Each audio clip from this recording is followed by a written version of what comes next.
ஓம் ஓம் எல்லாம் செயல்கூடும் என்னானை அம்பலத்தே எல்லாம் வல்ல அந்தனையேத்து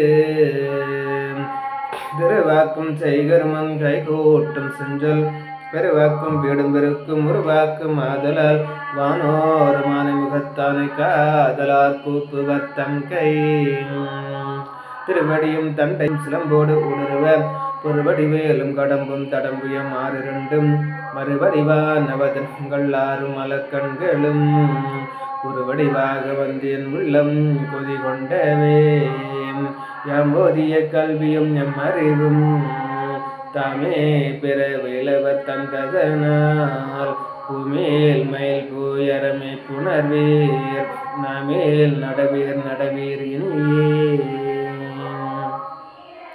தெளிவு குருவின் திருமேனி காண்டல் தெளிவு குருவின் திருநாமம் சப்பல் தெளிவு குருவின் திருவார்த்தை கேட்டல் தெளிவு குரு சிந்தித்தல் தானே உருவாய் அருவாய் உள்ளதாய் இலதாய் மறுவாய் மலராய் மணியாய் ஒளியாய் கருவாய் விதியாய் கதியாய் வருவாய் அருள்வாய் குகனே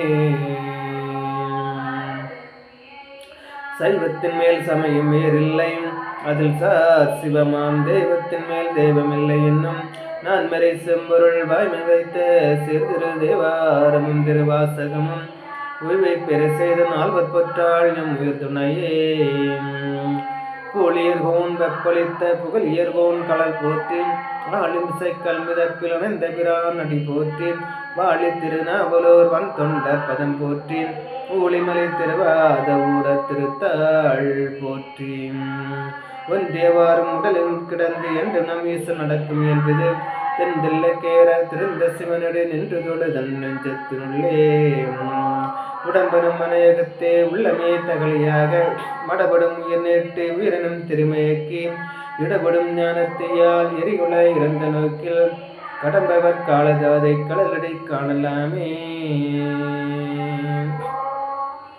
பன்னிரு திருமுறை அதில் 10ஆம் திருமுறையான திருமந்திரத்தின் திருமூலர் வரலாறு குடிமண்ணு சாத்தனோ கோகுலமே போன் குரம்பைக்கு முடிமண்ணு கூனார் பிறையாளன் தன்னை முடித்தமிழன் படிமண்ணு வேதத்தின் சொற்பாடியோ பரவிட்டேன் உச்சி அடிமன்ன வைத்தபிரான் மூலனாகி நின்ற அங்கணனே. நம்பியாண்டார் நம்பிகள் பாடியது. தமிழ்நாட்டின் பெருமைகளையும் சிறப்பினையும் அறியா திரு கைலாய மலையில் இருந்து எண்வகை சித்தியும் பெற்ற முனிவர் ஒருவர் அகத்திய முனிவரை காண புதிய மலையை நோக்கி புறப்பட்டார். அம்முனிவரார் நந்தியம் பெருமானின் நல்லருள் பெற்றவர். அவ்வாறு வருபவர் வழியிடையே உள்ள திரு கேதாரம், பசுபதிநாதம், நேபாளம், காசி, காலத்தி, காஞ்சி முதலாய தலங்களில் உள்ள இறைவனை வணங்கி வரலாறானார். வருங்கால் காஞ்சியில் யோகியர் சிலரை கண்டு உரையாடினார். பின்னர் தில்லையில் திருநடன் கண்டு சில காலம் அங்கு தங்கி காவிரியை கடந்து திருவாடுதுறையை அடைந்து இறைவனை தொழுதார். தொழுது மீள எண்ணியவர் மீண்டும் காவிரி கரையடையலானார். அங்கு ஆனிரைகள் கூட்டமாக கூடி அழுது நின்றலை கண்டார்.